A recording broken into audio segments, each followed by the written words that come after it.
This is Nubia Neo 2, and today I'll show how you can fix hacked system issues on this device.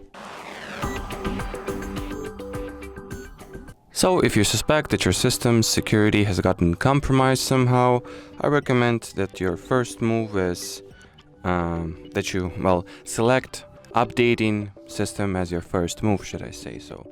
Since the majority of updates and just overall fixes that they ship are actually designed to fix known security breaches and issues, so that should be your the first thing that you go to or refer to pretty much. So launch your device's settings, here enter the password and security, then go for the security update, check if there is any security update pending, and if there is, make sure to download and install it, and do the same for the Google Play system update. So if there will be a newer software version, make sure to download and install it right away, right when you see it. Then what you can also do is launch the Google Play Store. Here tap at your profile picture, go into the Play Protect, and scan your phone, scan your system for harmful apps. And if this tool will find any, it will also help you to get rid of them or simply uninstall those harmful or sketchy applications. And the final advice that I have for you is that you launch your device's settings.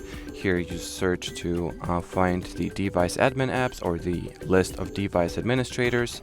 So device admin apps, you can, as you can see, access this list from password and security and more security settings or privacy special app access. Doesn't matter, it's still the same menu.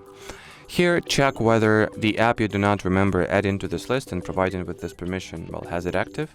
And if it does, that may be an indicator that the app in question is actually the root of your security or virus related issues.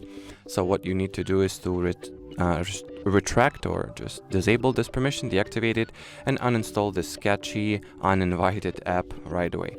And as far as this video goes, that'll be it. So should you have any further questions, do not hesitate to use the comment section below this video.